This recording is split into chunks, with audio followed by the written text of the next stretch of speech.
I'd rather be with you. Yeah. Welcome to Good Vibe Radio. As every day, I am interviewing an amazing entrepreneur that I love. Most of the time, they come from the family, obviously. And today, I am super happy to have Chris with me. And together, we're going to talk about AI, about cybersecurity, and about pivoting a startup many times. So feel free to ask all of your questions. We're going to stay together for 45 minutes, something like that. And I will be happy to answer all of your questions. How are you, Chris? I'm very well, thank you. Where are you right now? Where am I? I'm just outside of Edinburgh, in Scotland, in a kind of small town just outside there. And I'm hoping that I've told my kids that they're not to play Fortnite. Well, they should be doing schoolwork as well anyway, so it should be fine. So I'm hoping that my connection will be good. How old are they, your kids? 13 and 10. So my daughter is 13 and my son is 10. Then that's okay. During the confinement, they've been yeah, it's okay. It's okay. You know, we have a great advantage that our family, we all get on with each other. So that means that we've had a good time. We found forests to walk in that we didn't know existed, you know, and are near us, and we like to cook as well. So I think if you like to go out walking and you like to cook, then you're confinement is cool. Yeah, exactly. If you don't like those things, then lockdown must be pretty hard. But yeah. So tell me, Chris, what is your startup Pasabi all about?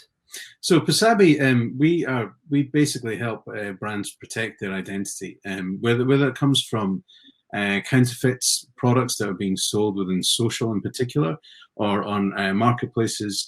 We help them basically combat that, to protect their brand, to clean up the social channels, and to also for the larger brands to help them go after the bigger fish. You know, people who are working together to sell counterfeit versions of their goods. That's one side of what we do, but what we really are is a kind of a very sophisticated pattern engine that looks at behavioral analytics. So in the sense of counterfeits, we look to do that and find people who are exhibiting the behaviors of set of people who sell counterfeits. But we're also working, as we mentioned before, with the like a Trustpilot to help them identify people who are posting fake. So basically, thanks to Pasabi, you can allow a client like Trustpilot. How many accounts or comments do they have, Trustpilot? Yeah, so they have about 80,000 a day. 80,000 reviews a day. And you are here to check automatically the ones that are fake. Yeah, exactly. So the ones that are fake, and also to help them spot groups of people who are maybe attacking them with spam and scam emails, trying to any kind of bad activity, any bad actors in there. And they obviously they have some systems to help this already. But what we do is we sit a level above and we look at how all these people are connected together, so that they can act and focus on the ones that are the biggest dangers to them. Yeah. What is a bad activity? A bad activity in the context of a review site. So often people are posting fake reviews. So a fake review can be something which is maybe biased positive. So you're posting, or you're finding other people to write reviews for you that post positive things and try to boost your profile. There's also fake where it's biased negative, where you're attacking a competitor. So you're perhaps yourself, you're going and you're posting and pretending to be someone else and posting negative comments about a competitor. Or also, you may be engaging in one of these review sellers. So there are companies out there that basically you can buy reviews from, and they will go and they'll post them, not just on Trustpilot, but Chris, to be honest, when I'm posting something, not on Trustpilot, but on LinkedIn, I will ask all of my friends, all of my community to like, to share, to support, to comment. So this is a totally human behavior. Well, yes, that's a human behavior. And but it's not that. That's not necessarily the behavior that we're looking for. I mean, that is a behavior in itself. You know, and you can kind of tell if a lot of stuff comes from the same IP addresses, and you know that it's coming from the company's accounts, then perhaps that it's not about taking them down necessarily. It's maybe just about involving them less in the scores and so on of how a company might be rated. But the bigger targets we're looking for are people who are out there selling review services. And once again, this is not just limited to Trustpilot. You know, you get those services on any number of review platforms and e-commerce platforms as well. You can go out and buy reviews for Amazon, that sort of thing. So, and we've engaged some of those services as well, pretending to be companies that want to buy them, simply so that we can understand the kind of behaviors that they exhibit, and also so we can model our systems to better spot them. But they tend to try to write, they'll write positive reviews. If they write them themselves, they're very low quality. It's things like excellent product, or, you know, and then you find that they say to you, oh, you know, it would be good if you wrote the reviews and then we'll post them up for you. So you can imagine marketing departments of companies all over writing reviews for themselves, in which they say, oh, our products are the very best products, and our service is so good, and our delivery times are excellent. And it's like a long list of features. You know, writing good fake content is actually hard to do. When you ask friends to write something to support you, they're going to write something natural because they know you and they want to support you, and that's more of a natural behavior. If I asked you to write good things about the family and pretend that they came from other places, you would. It's a hard gig. It's a hard gig to write that stuff. Totally. That's why I don't do it. Yeah, exactly. No, it's none of us do it. No. Okay, get it. So Trustpilot is really like the biggest use case. On the review side, yes. On the counterfeit side, we've been working with LVMH for a long time.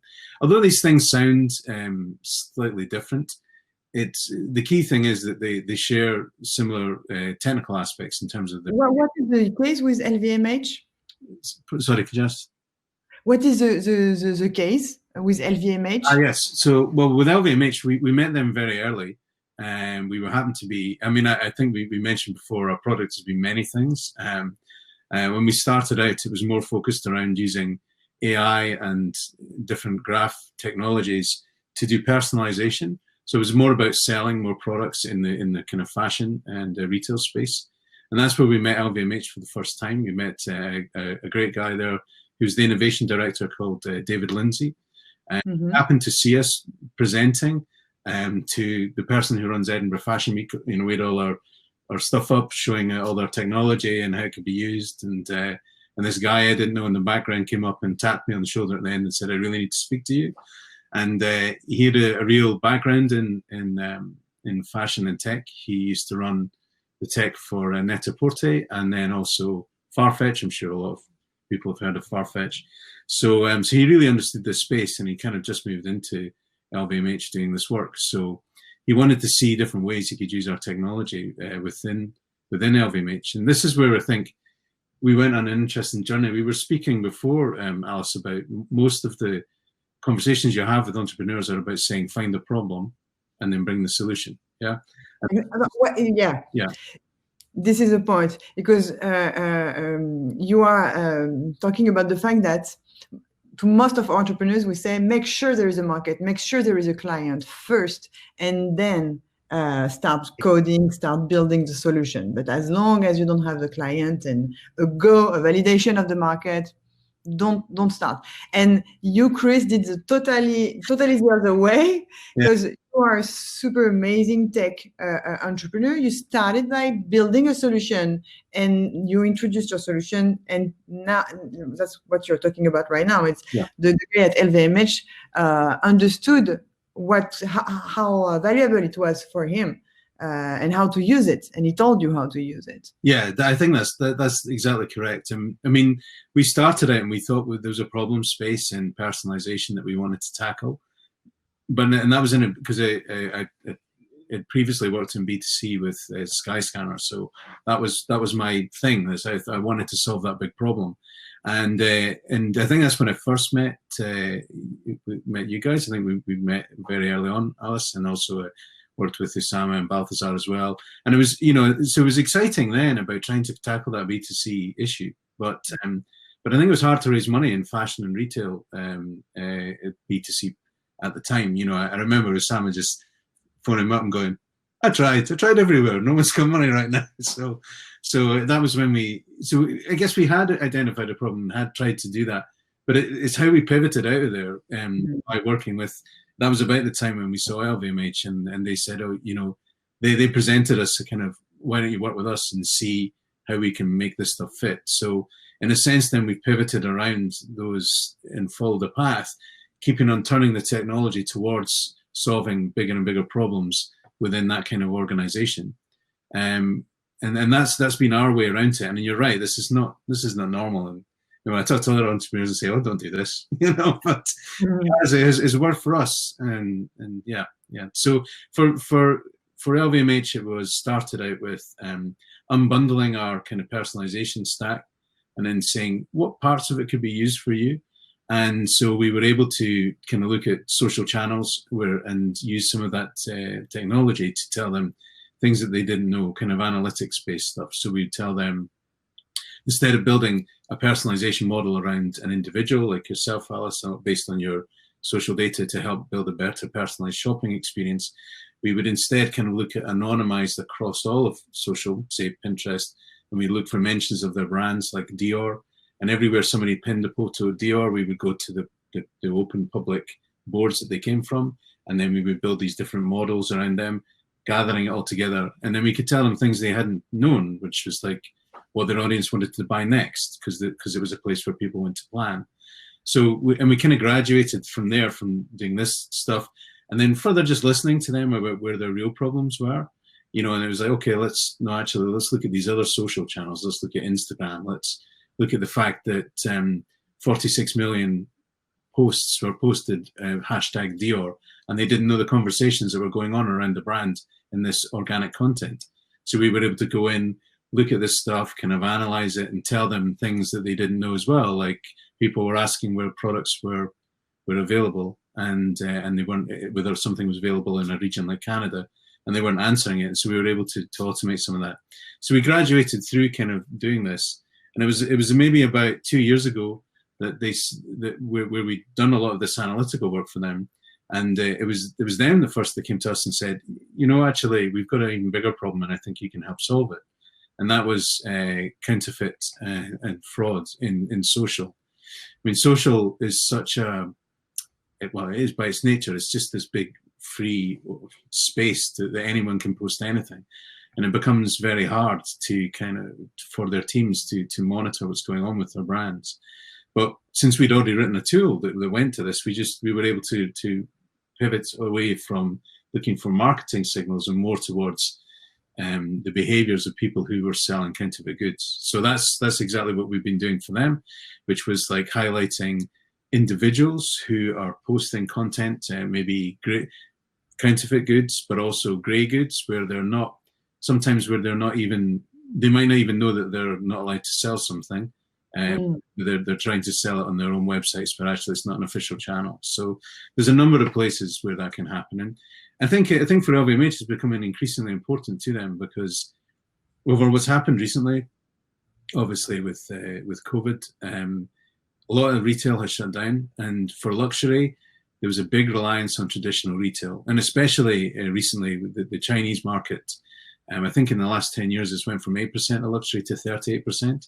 So it was a big deal when this first happened that Chinese New Year effectively shut down, and there was a lot of sales drop there. So in a sense, that kind of slowed things down for us because we were looking for towards a 3-year contract with them because they were very impressed by the stuff that we sent. They said that they'd never been able to do this kind of thing or never seen anyone pitch to them something that they could achieve this. So we're on track for them for a long-term contract. However, of course, things have all slowed down with COVID. But I think what they're realizing is that luxury needs to up its game in terms of e-commerce. most luxury purchase still happens in traditional retail, right? If you buy a $5,000 handbag, you want a $5,000 handbag experience. So, and then but then that's exposed by the kind of the situation that unfortunately we all find ourselves in. So, yes. Just a question, Chris. Sure, of course. When you work for LVMH on their specific needs regarding the fraud, and when you work with Trustpilot on their specific need regarding the fake accounts, the fake reviews, how can you build a product that is scalable and not be in a agency style? Yeah, that's a great question. You have to be super careful, right? Because in both those cases, we're a small company and they're both huge entities. We're lucky actually because we had really good connections with those companies.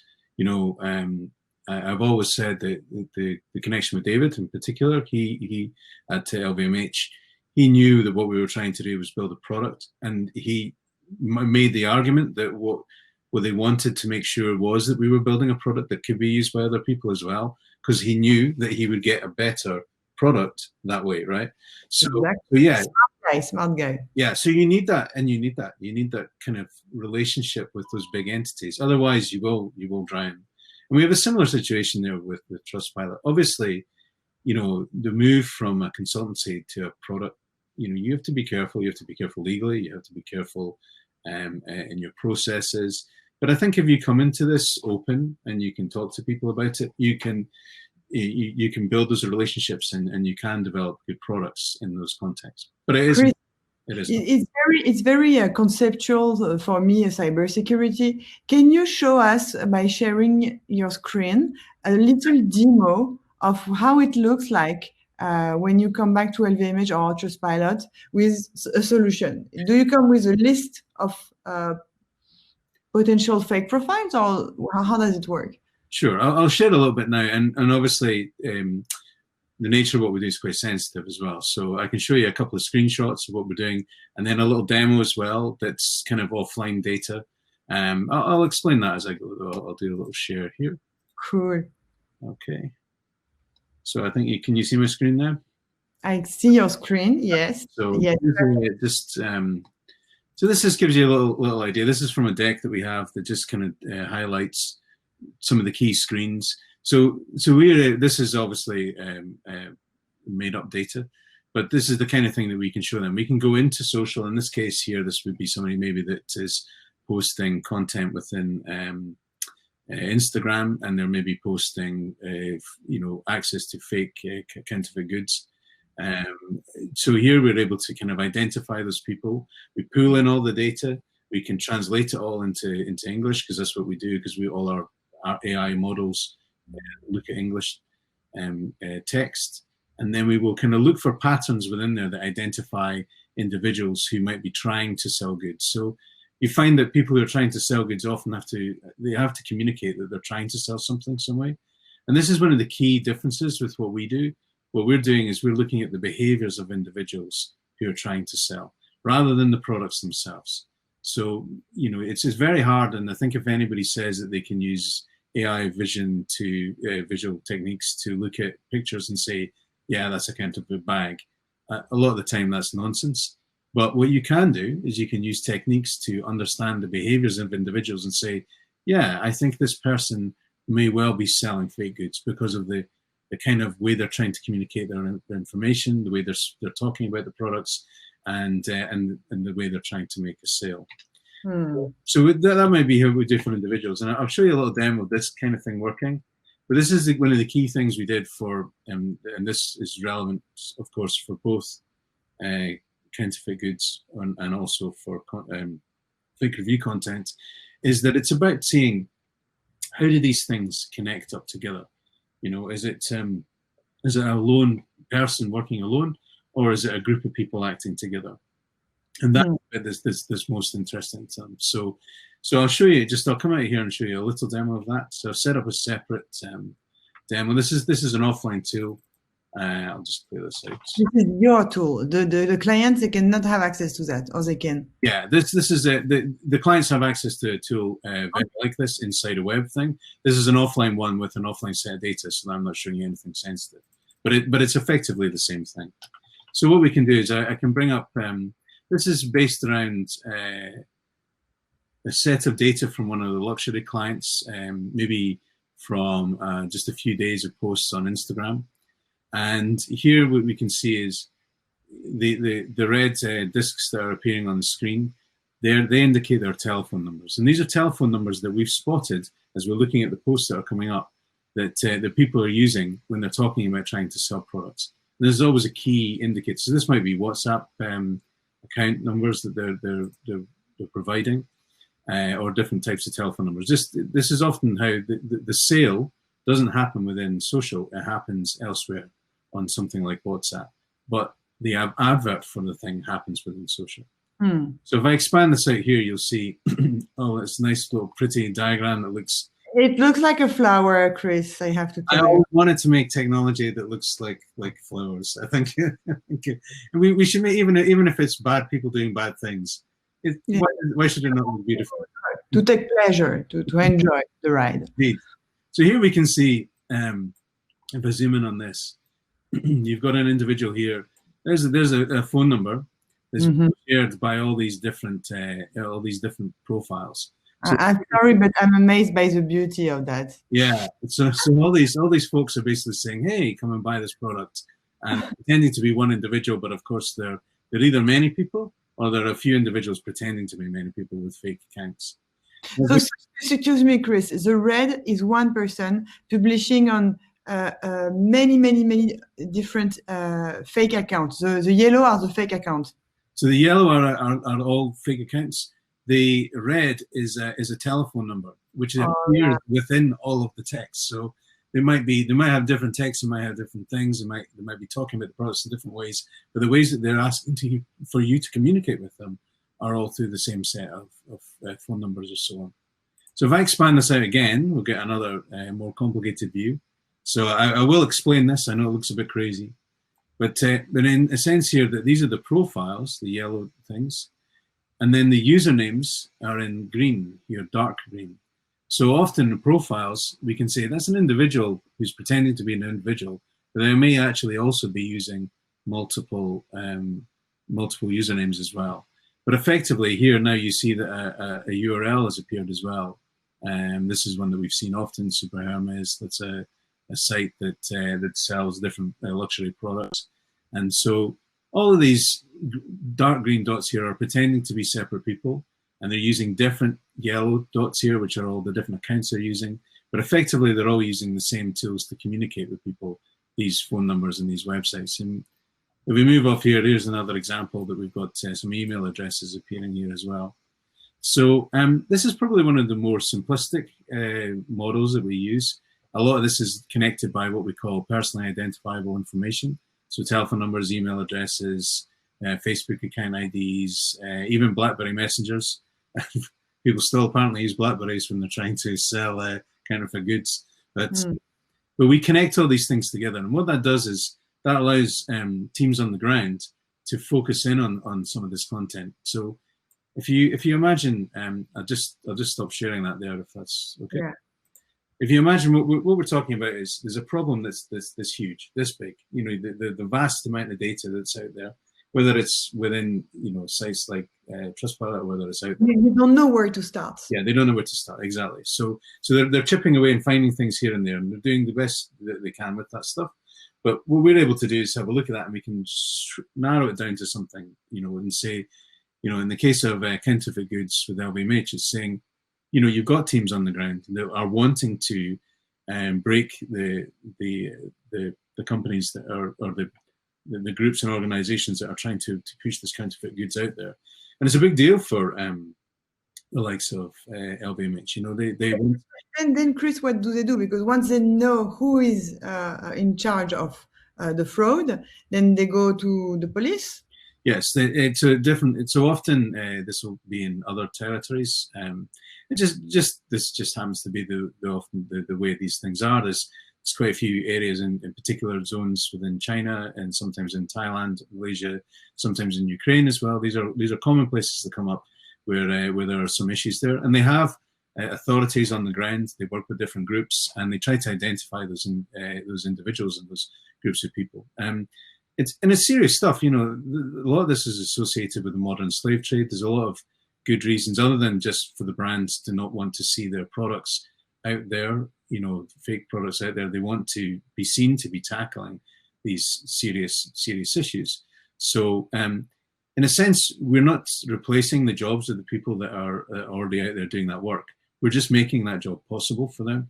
Because when we first met them, LVMH, and talked about this, you know, the kind of information they were getting was, you know, very sparse. It was like every month or something they would get a report in a Word file, and they showed it to me and said, there was an advert here once. That's okay. How are you going to find that again? So this is where AI is able to come in and say, right, we can take this stuff at scale, and we can look at it, and we can sift and sort and find and just zero in on these things, and we can say, this is where to spend your time. This is how to be effective. And so that's what it does. It allows folks that are already doing a good job to be even better and even more effective.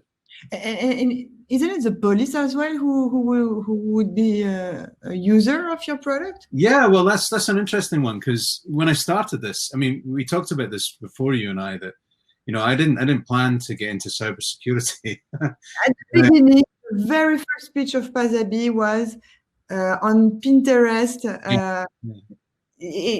How to see what your customer wants to buy next. Yes, that's right. Yeah, and so the journey has twisted and turned, but it's always been about having a strong technical product. And what we are is we're just really good at finding those patterns, at taking all that big data and making it into a problem you can actually do something about. And I kind of assumed on the way that the police would have, you know, you see all the, I've seen Hollywood, I see all the CSI stuff, you know. And I don't know, sometimes I think that they do have obviously sophisticated technology there, but they're coming at it from different angles. So we have spoken in the past about making connections through to authorities like that. So I think that could be on the horizon for us. You know, but you have to pace how you're going through this kind of thing.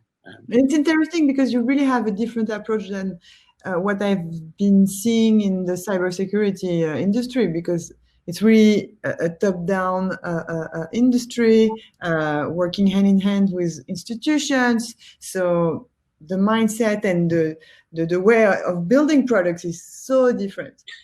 Yeah, I think so. We've obviously spent a lot of time looking at competitors, and the list of competitors has changed with every pivot. But the thing that I think is interesting is that when you look at somewhere like cybersecurity, there's a lot of established players, right? There's, in same brand protection, for example, people have been around for a long time doing things in quite a manual way. We never planned to be that. So we're coming from below as this technology that's all about finding patterns. And so when we talk to people like that, we're providing them with something that they haven't seen. They've not seen this way around of approaching it. So they recognize that they can do something with this data. We can shine a light on the problem and they can act upon it. So I think there's a real distinction between what we're doing, and a lot of that comes from just the way we've grown into this, the way we've elevated the product.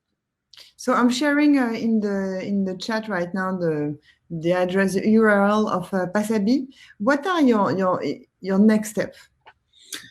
So I think for us, we're hoping to in the next couple of months secure a long-term contract, hopefully with Trustpilot. So that's very positive.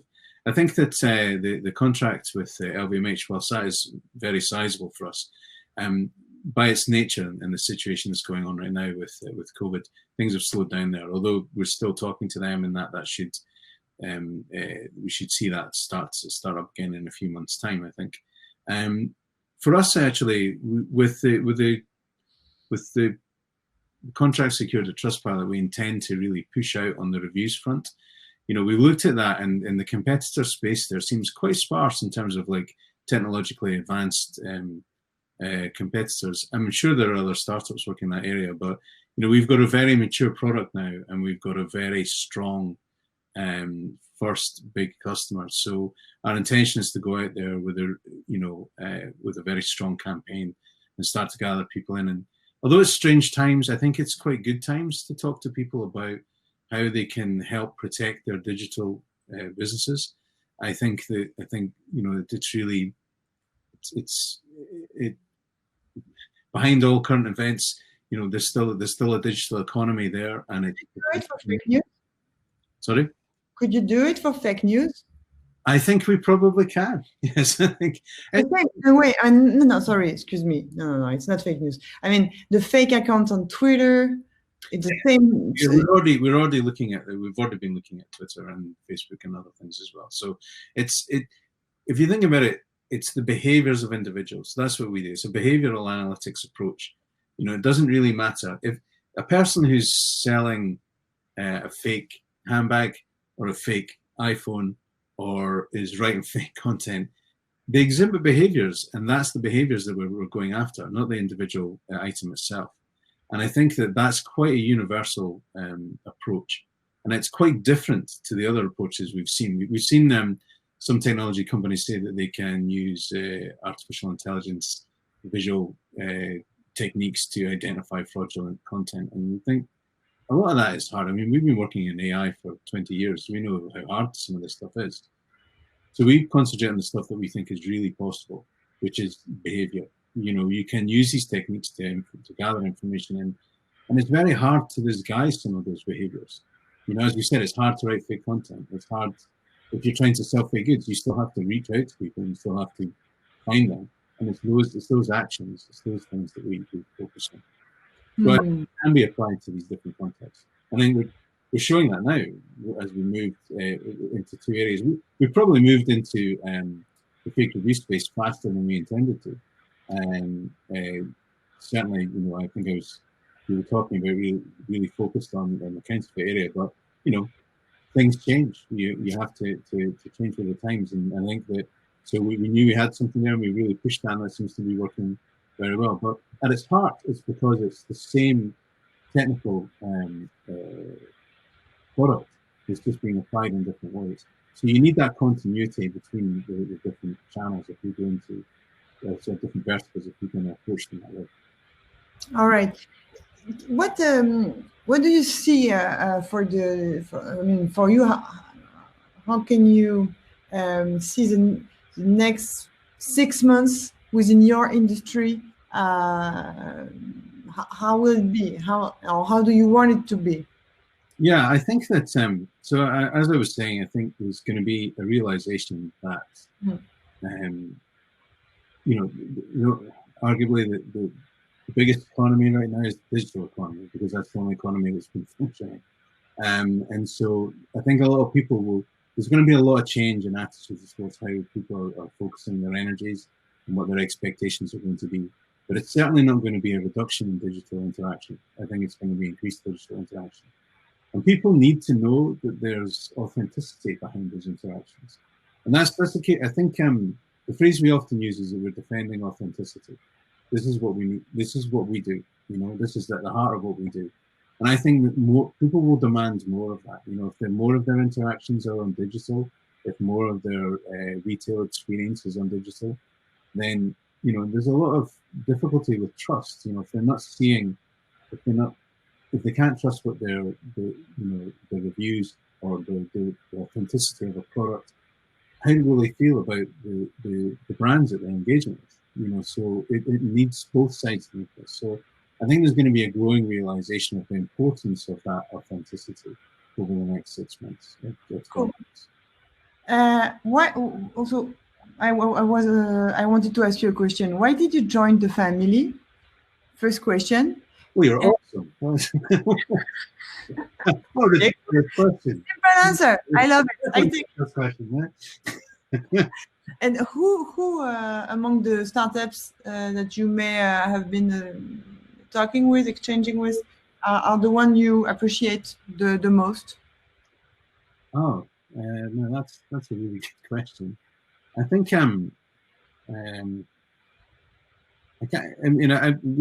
we've been lucky to be on different. So I mean, to answer your first question seriously, I mean, we met I think we met Balthazar first through the family, and we were introduced from another accelerator program in London, the Green Light program. You know, and we've met so many good entrepreneurs on the way with such great products. I mean, I don't need to explain to anyone listening here or yourself how challenging some of this stuff can be. So, you know, I think some of the companies I've seen have really, the ones that have impressed me are the ones that have adapted. You know, I've faced difficult times and not just. I mean, I know fail early is a good trope and a good mantra, but at the same time, I think one of the ones that have impressed me, I think, is companies like Near Street in London, who had a very. They were on a program with us, and they were focused on doing kind of local deliveries and that kind of thing. I think very early when we met them, they were going around on hired bikes and traveling to lots of bookshops and trying to open up the local content to people. And then that's interesting is that they've had to change a little bit what they were doing. They elevated to them providing all this kind of local content and hooking into Google to then provide this to people that are searching so people could go for local content. Local products over digital products as well. So it's interesting to see when you find companies that are able to bridge that gap and pivot in that kind of a way. So I think and to answer that question about the family, the first time we met you guys, I think we were one of the first British companies that came over, and we went on one of your crazy weekends. Yeah. But I think I got a message which was like, come next week, bring your trunks, you know. And then I think I turned up. I think it was most of the entrepreneurs were French, with a few people. I think it was some folks from Brazil and from Greece, and super nice. Everybody was super nice, but I thought my French is not great. it's still French. I think that's the first time we met.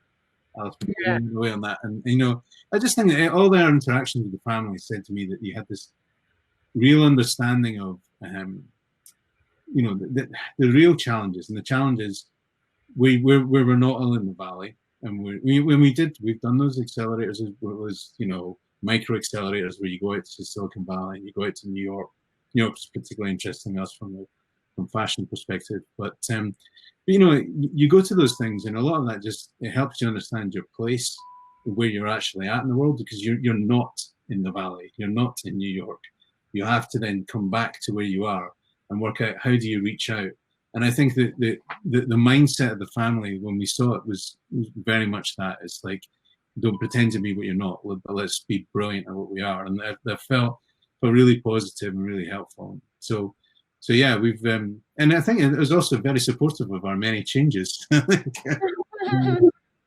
Yeah, I liked walking into your old building and getting a big hug from Samo and. And he said, "Hey, you're still here. You're doing well. You're changed again." You know, so you know, I feel very supported on our journey, and I know our journey is not a standard journey, but I don't think there are actually standard journeys. I think people talk about patterns, and sometimes that we talk about being good at spotting patterns, but the patterns of the entrepreneurs, I think sometimes you can get caught up in saying, "Well, we didn't raise then, and we didn't do this," and you know what you are. You've got to be adaptable, and you can't give up. And it's a tough gig that we've all chosen, but you know, but with support of the likes of yourselves and others, I think we can. Cool. You know, it's already the end, Chris. So it's the end. Oh, it's already the end. But my last question will be for you. What music do you listen to? These days?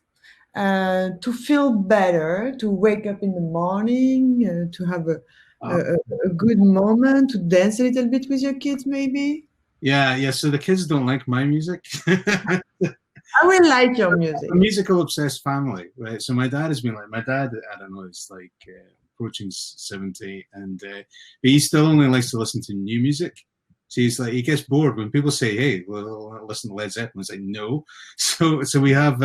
So we share different kind of new alternative music between myself, my brother, and my dad on Spotify. So we listen to, and we just follow different groups. I think that Spotify in particular has done a great job at. Give me a band. Give me a name of a song in the chat. I don't know. Well, I like. Oh goodness, Loyal Kana. I really like. He's kind of British rap star, R&B, and then R&B. Which one? Then everything. I might listen to Philip Glass stuff as well. But if I'm trying to code, I might listen to some piano stuff. I will listen to older stuff as well, like Keith Jarrett jazz stuff, or then I'll listen to some punk stuff, or I'll listen to. Give me one song so we can just end this good vibes on a good music. On a good mate. I don't know. This is an old one, but "Pumped Up Cakes" by Foster the People is a good song. It's got a really good little Cakes. An old one though. Pumped Up Cakes. Let's see. Oh. Yeah, it's from a while back, but that one always puts a smile on.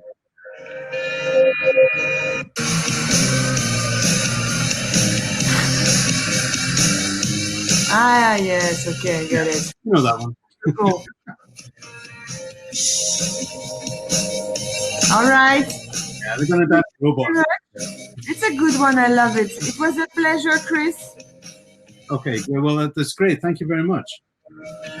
I hope we'll see each other soon. Yeah, absolutely. Yes. Thanks again, and I hope to see you soon.